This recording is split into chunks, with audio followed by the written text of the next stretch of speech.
Let's have a look at the next game now, and Richmond take on Fremantle. Melbourne Cricket Ground, Sunday, early game, 12:30 p.m, Fox Footy. It is the Tigers and the Fremantle Dockers. Let's have a look at the ins and outs now. The Tigers, nil out. Possible come into the side is Tuck, Lonergan and Bashar Hoodie.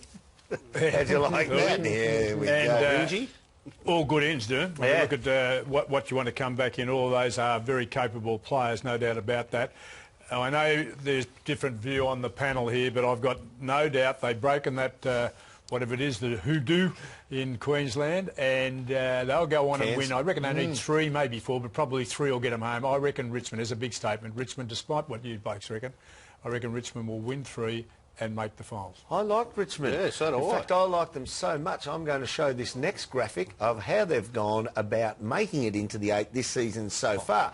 So if we step this out here, stop laughing, Shorey. Let's have a look at the ladder. Hawks on top, Geelong, Essendon, Sydney, Freo, and then the Tigers in 6th. Now let's put a green one against all the teams they've beaten.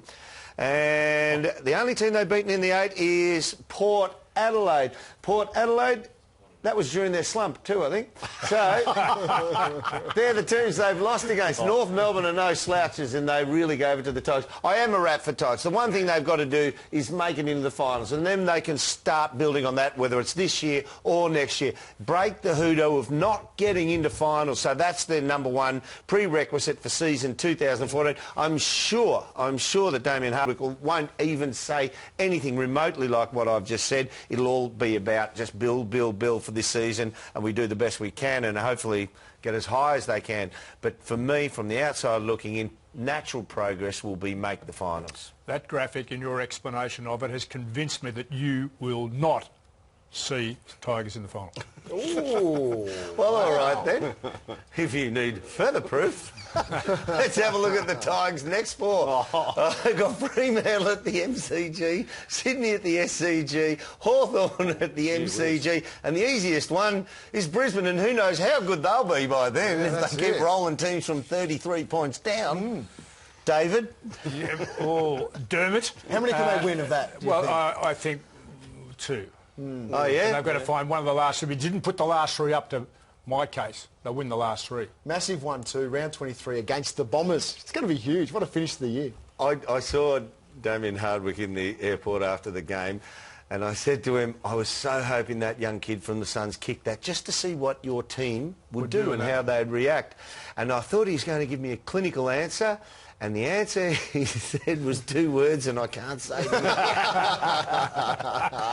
He's a ripping bloke, isn't he? He's just a down-to-earth, natural bloke. He's fantastic. Yeah. All right, tips. I'm going for Fremantle. What about we do how about we do Fremantle first? You're confusing me. Right, Pavlich, big out with Pavlich out. Ooh. Valentine as well. Duffield, Hanneth, Crichton, Taberner and Neil come in. You know who I'm going for anyway. Yeah, all right, let's have a look at it, Jono. Yeah, tough game against the Eagles last week. Who threw absolutely everything at the Dockers. Pleasing to see the senior players stand up in the last quarter. Pav was great, had 6, kicked 2. 5 had about 8. Mundy the same. Barlow won plenty of footy. But the best was Stephen Hill in the last quarter, 11 disposals, and I think he'll grow from that as a young player that's been under pressure at certain stages throughout his short career so far this year. First trip to the MCG this year, so you know exactly what they'll be saying at training throughout the week. We're going there once for the year. Let's make the most of the opportunity because we may play a final there. So their mindset will be as strong as ever. A Dow team also in terms of the way they restrict the opposition and their own scoring potential. Pavlich comes back in and they go way over 100 points. Pavlich out.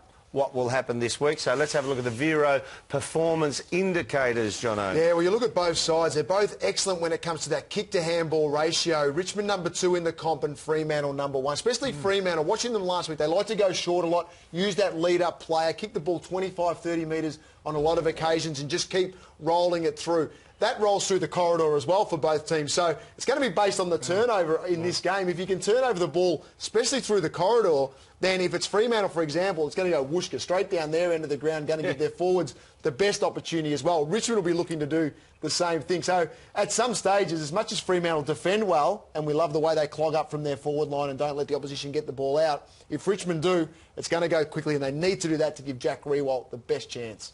I'm going for Fremantle. How about you, Jono? I'm going for Freo. David? Short-term pain, a loss to Richmond, but long-term they'll win. So he's off the Tigers, sure? Oh, I'm going Freo too. Oh. Yeah, no, I think they'll choke them even with Ballantyne and Pavlich out. Ooh.